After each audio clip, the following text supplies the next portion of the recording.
9 45 ગ્રામ ethylene glycol. ચલો પહેલા ethylene ગ્લાયકોલનું સૂત્ર C2H6O2 કેટલા થાય? 12 × 24 24 ને 32 56 ને 6 62 ગ્રામ મોલ ઇન્વર્સ. હવે આનું વજન કેટલું આપ્યું છે? 45 ગ્રામ. W બરાબર 45 ગ્રામ આવું લખ્યું છે. હવે આખું આગળ વાંચો. 600 ગ્રામ પાણી સાથે મિશ્ર કરવામાં આવે તો ઠાર બિંદુ અવનયન એટલે આપણે ડેલ્ટા TF શોધવાનો છે. તો સૌથી પહેલા આપણે આના m શોધવો પડશે. તો m બરાબર W અપોન MW એટલે કે આણવીય દર છેદમાં કદ અને શેમાં લઈશું? લીટર. બરાબર? લીટરમાં તો કેજીમાં કોઈ બીમાં લેવાય. બરાબર? અહીંયા ગમ m છે તો કેજીમાં લેવાય. ચલો W બરાબર કેટલા છે? 45 છેદમાં MW 62 ગુણ્યા એનું કદ આપ્યું છે V બરાબર 600 ml અથવા 600 ગ્રામ. તો શું થાય? 0.600 kg એટલે અહીંયા લખો 0.6. ચલો કેટલો ભાગાકાર આવે છે જોઈ લો. શું આવશે? ચલો જોઈ લો. 45 ભાગ્યા 62 ભાગ્યા 0.6 કેટલા આવ્યા? 1.2 29 એટલે 1.2 કેટલા આવ્યા? 1.2 બરાબર. નિયરલી ઇક્વલ ટુ આમ તો 29 એટલે 1.3 બી કહેવાય. બરાબર? 1.29 290 છે. બરાબર? એટલે એ રીતે આવ્યો. હવે આપણે આગળ એનું જોવાનું છે ગણતરી પ્રમાણે કે હવે આગળ બીજું શું આપ્યું છે તમને? બરાબર? હવે આપણે શોધવાનું છે એનો KF.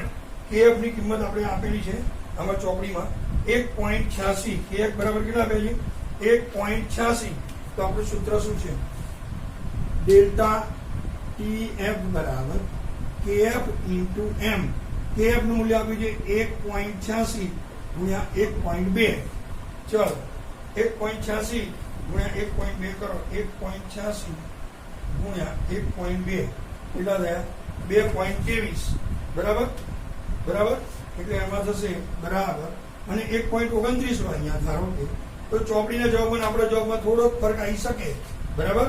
ધારો કે 1.86 ગુણ્યા 1.29 બરાબર 2.39 નિયરલી ઇક્વલ ટુ 2.4 એવું કહી શકાય. બરાબર? ડેલ્ટા TF ઇન્ટુ M એટલે આપણે 2.4 કેલ્વિન આવ્યો. બરાબર? પેલી રીતે છે અહીંયા 1.2 લઈને લોકો કરે તો 18 નું 6 એટલે લગભગ એનું 1.2 ની 18 2 પોઈન્ટ સમથિંગ આવે. 2.2 આવશે. બહુ ફેર નહીં પડે. જો ધારો કે અહીંયા 2.2 આવે, અહીંયા 1.2 લઈને બરાબર 2.2 આવે તો 373.15 માંથી એ બાદ કરવાનો. બરાબર? 273 સોરી દ્રાવણ છે. હવે આપણે શું શોધવાનું છે? પહેલા આપણને ઠાર બિંદુ આ એક જવાબ તો મળી ગયો. આ બે માંથી કોઈ બી હોઈ શકે. બરાબર? કારણ કે ગણતરી મુજબ જોવા જઈએ તો. ચલો હવે આગળ. હવે શું શોધવાનું છે? ડેલ્ટા શું શોધવાનું છે? ડેલ્ટા TF તો મળી ગયો. હવે છેલ્લે શું શોધવાનું છે? દ્રાવણનું ઠાર બિંદુ ગણો. તો ઠાર બિંદુ બરાબર 273.15 માઇનસ જો તમે અહીંયા 2.2 લો અથવા 2.4 લો તો બે જવાબ હું તમને લખાઈશ એટલે તમને અંદાજ આવે કે આપણે કેટલો જવાબ આવ્યો. 273.15 માઇનસ 2.4 આવે છે 270.75 અથવા 273.15 માઇનસ 2.2 બરાબર 270.95. બસ આ બંને વચ્ચેનો આટલો ફરક છે. વધારે ફરક છે નહીં કારણ કે આનો આ ભૂલ છે એટલા માટે. બરાબર? દાખલો 2.10. 1 ગ્રામ અવિદ્યુત વિભાજ્ય જે 50 ગ્રામ બેન્ઝીનમાં ઓગળેલું છે. તો એક વસ્તુ સમજો.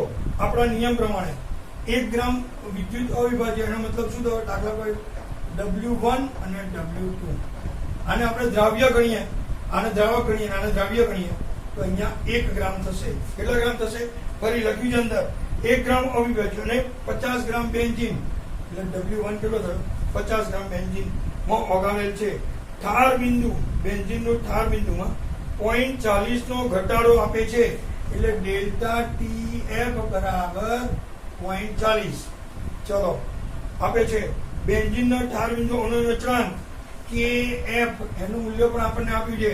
કેટલું આપ્યું છે? KF 5.12 બરાબર 5.12 કેજી મોલ. આમાં બધામાં આમ તો ના લખીએ તો ચાલશે, કારણ કે આ તો હું તમને ખાલી ડેટા લખાવું છું, બાકી આમ એકમો નહીં લખે ચાલશે. ડેલ્ટા TF નું મૂલ્ય બરાબર 0.40 K.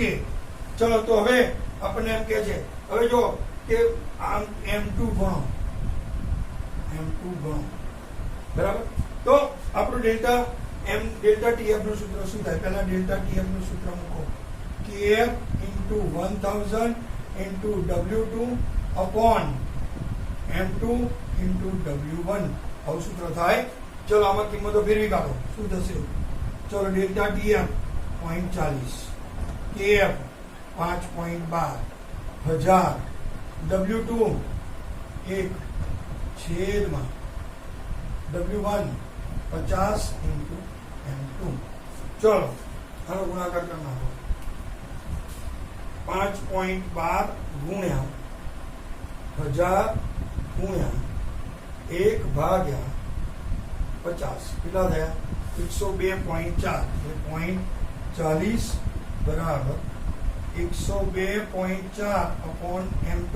ઉપરથી ચલી લો. M2 બરાબર 102.4 છેદમાં 0.40 ભાગ્યા 0.40. જવાબ આવે છે 256 બરાબર M2 બરાબર 256 ગ્રામ બરાબર. દળ છે આણવીય દળ એટલે ગ્રામ પ્રતિ મોલ, ગ્રામ મોલ બરાબર. ચલો એટલે ખાલી કિંમત અહીંયા મૂકવાની હતી કે ડેલ્ટા TF KF 1000 W2 આ ડેટા છે, ડેટાની ખાલી કિંમત મૂકવાના જવાબ લાવો અને આમથી આમ લઈ જાઓ M2.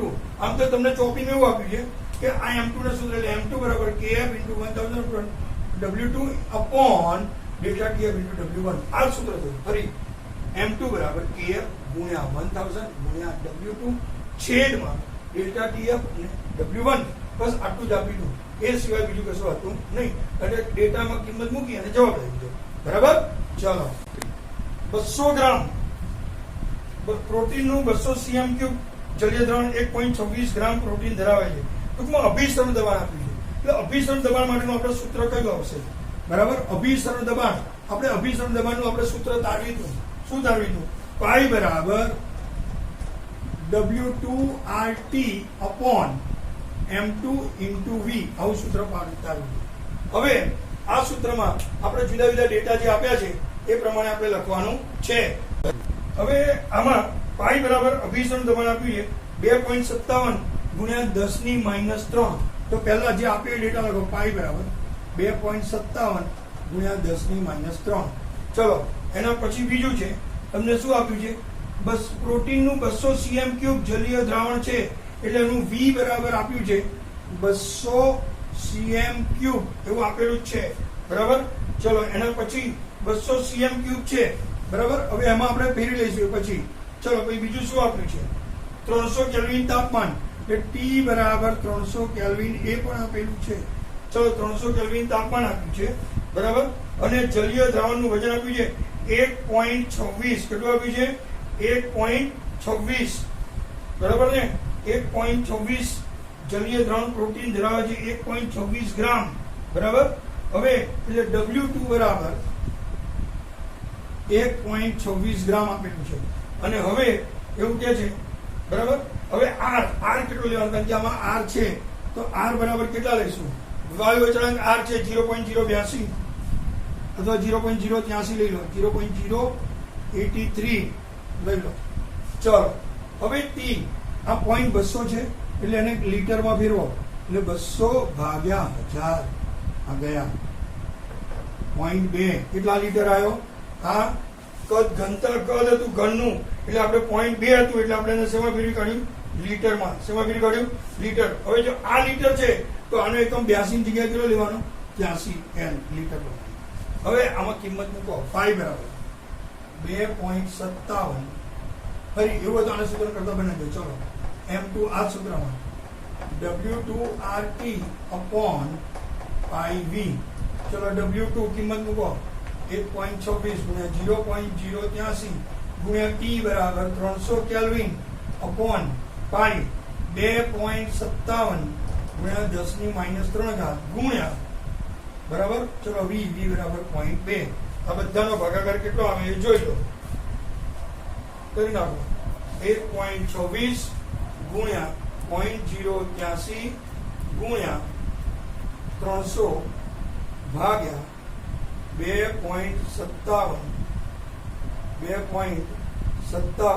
ભાગ્યા 0.2 બરાબર ગુણ્યા 10⁻³ આવે છે કારણ કે 10⁻³ માઇનસ છે ઉપર જાય તો શું થાય પ્લસ બરાબર એટલે 61.022 આમાં આવે છે 0 આમાં 38 આવે છે એટલે ફરી એકવાર જોઈ લઈશું બરાબર હવે ગ્રામમાં છે એને 1000 વડે ગુણો એટલે મારે જવાબ આવે છે 61.038 હા 38.9 બરાબર ગુણ્યા 10⁻³ ઉપર જાય એટલે 10⁻³ એટલે 61.038 કહી શકાય 9 લેવો હોય તો 39 થાય બરાબર એટલે લગભગ આટલો જવાબ આવે છે ફરી એકવાર એવું તો જોઈ લો 1.26 ગુણ્યા 0.083 ગુણ્યા તાપમાન કેટલું છે 300 ભાગ્યા 2.57 ભાગ્યા 0.2 કેટલા આવ્યા 61.038 આવે છે બરાબર કઈ નહીં જે આવે એ બરાબર એનો એકમ છે ગ્રામ મોલ ઇન્વર્સ આ M2 છે બરાબર આ સાથે ઉદાહરણના દાખલા પૂરા થઈ ગયા.